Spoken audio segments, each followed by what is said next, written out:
এরপরে তানজিনা আপনি লিখেছেন, ঢাবিতে করা হোক এমন কোন সংস্কারটি আপনি চান? ঢাকা বিশ্ববিদ্যালয়ে করা হোক এমন কোন সংস্কার আমি চাই? আমি একজন নাগরিক হিসাবে, দেশের একজন নাগরিক হিসাবে দেশের এই প্রতিষ্ঠানের প্রতি আমার একটা প্রত্যাশা তো থাকতেই পারে। একজন নাগরিক হিসাবে ঢাকা বিশ্ববিদ্যালয়ের প্রতি আমার প্রত্যাশা, একটা প্রত্যাশা আপনি চেয়েছেন, কয়েকটা বললে আমি কয়েকটা বলতাম, যেহেতু একটা চেয়েছেন আমি একটা প্রত্যাশার কথা বলি, সেটা হলো এই বিশ্ববিদ্যালয় যেন দাড়ি টুপির কারণে, হিজাবের কারণে এই বিশ্ববিদ্যালয়ের কোনো শিক্ষার্থী বা কোনো শিক্ষক কোনোভাবে কোণঠাসা হতে আর কোনোদিন না হয়।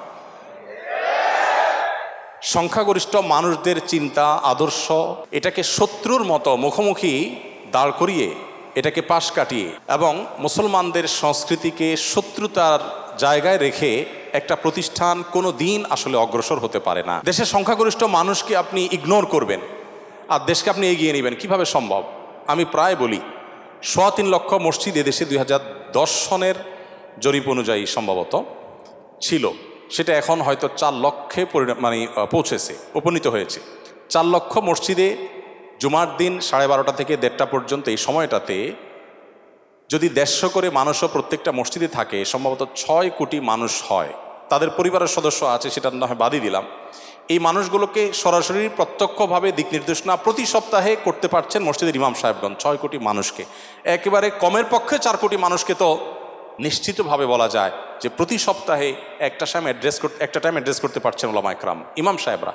তাদেরকে যদি আপনি দেশের মূল ধারার সাথে এগিয়ে আনতে না পারেন, তাদেরকে যদি আপনি আপন করতে না পারেন, তাদের যদি আস্থা অর্জন করতে না পারেন, দেশের উন্নয়নে তাদেরকে যদি আপনি ব্যবহার করতে না পারেন, তো একটা দেশকে কিভাবে আপনি এগিয়ে নিয়ে যাবেন? এবং মালয়েশিয়ানরা এগিয়ে গেছে, তাদের ইমামরা তাদের দেশকে অন করে, দেশ তাদেরকে অন করে, এবং সে দেশের পদস্থ ব্যক্তিবর্গ, মন্ত্রী মিনিস্টাররা তারা ইসলামকে অত্যন্ত শ্রদ্ধার সাথে জায়গা দেয়। তাদের দেশের প্রেসিডেন্ট প্রধানমন্ত্রীরা যখন ইউরোপ আমেরিকা সফর করে, সেখানে তারা জুমার নামাজের ইমামতি করে। পুত্রাজায়ায় আমি নিজে গিয়েছি, তাদের প্রধানমন্ত্রী কার্যালয়ের সামনে সবচেয়ে সুন্দর মসজিদ। মন্ত্রীরা সেখানে মিটিংয়ের পর দল বলে মসজিদের জামাতের সাথে সালাত আদায় করেন।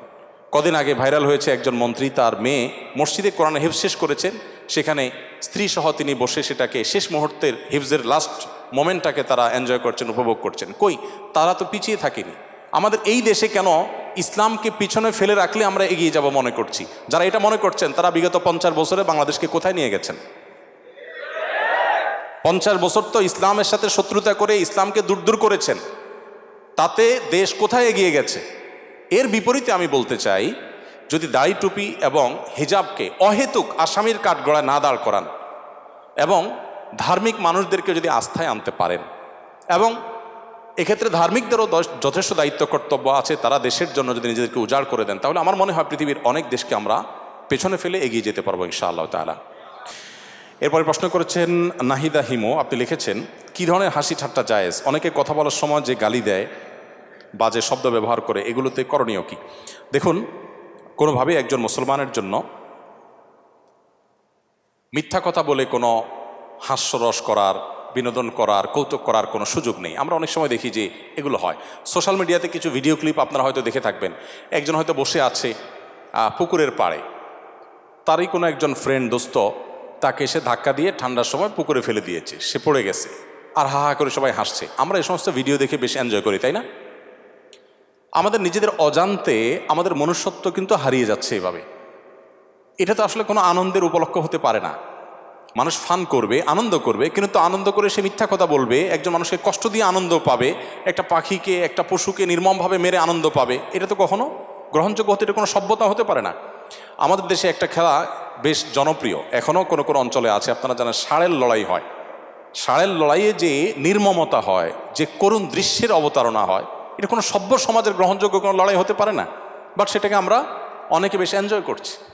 তো এরকম অনেক খেলাধুলা আছে, অনেক বিনোদন আছে, যেগুলোতে আমরা শরিয়া বিরুদ্ধ পথ অবলম্বন করি। নবী করিম সাল্লাল্লাহু আলাইহি ওয়াসাল্লাম হাস্যরসাত্মক কথা বলতেন, কৌতুক করতেন। তিনি একবার এক সাহাবী বললেন, ইয়া রাসূলুল্লাহ, আমাকে একটা ওঁট দিবেন আপনি, আমি বাহন হিসেবে ব্যবহার করতে চাই। নবী করিম সাল্লাল্লাহু আলাইহি ওয়াসাল্লাম বলেছেন, তোমাকে আমি একটা ওঁটের বাচ্চা দেব। লোকটা বলল, হে আল্লাহর রাসূল, আমি আপনার কাছে চড়ার জন্য ওঁট চেয়েছি, আপনি বাচ্চা দিবেন, বাচ্চা ওঁটে কি চড়া যায়?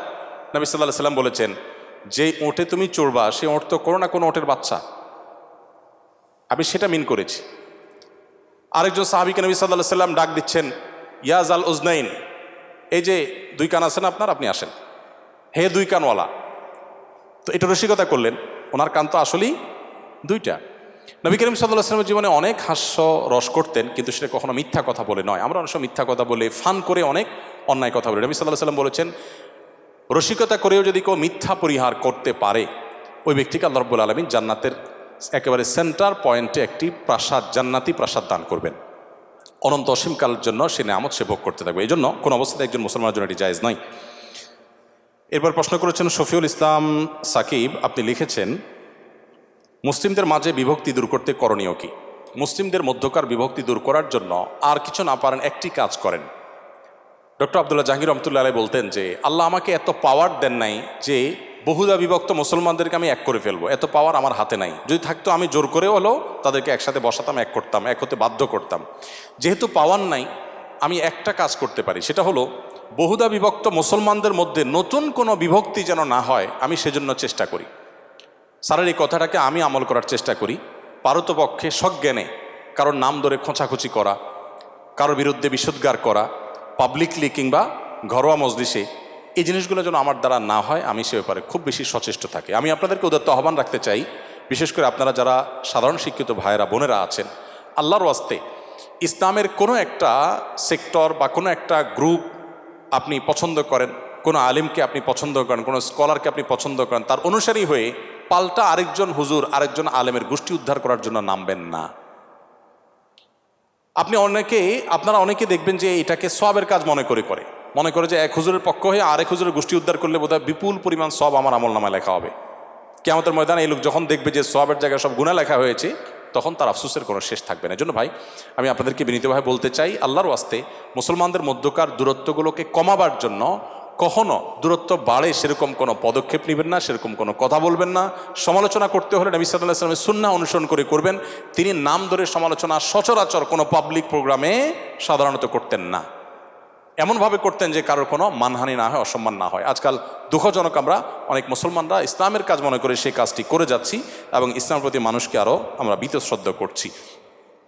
শফিউল ইসলাম সাকিব, আপনি লিখেছেন, তওবা কবুল হয়েছে কিনা বুঝবো কিভাবে, এটার উপায় আছে কিনা?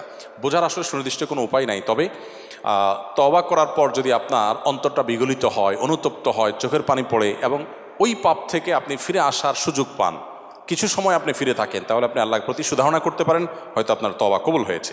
মেজবা লিখেছেন, ফেসবুক রাজনৈতিক দলের কেউ পূর্বে নির্যাতন করত, তাদের বিরুদ্ধে নাম ধরে ফেসবুকে লেখালেখি করলে গীবত হবে কিনা?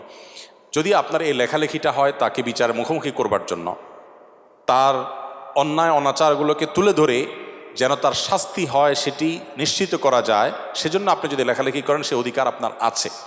আল্লাহ সুবহানাহু ওয়া তাআলা কোরআনে কারীমের 6 নম্বর পারার প্রথম আয়াতে বলেছেন, লা ইউহিব্বুল্লাহুল জাহরা বিস-সুই ইল্লা মিনাল কাওলি ইল্লা মান যুলিম।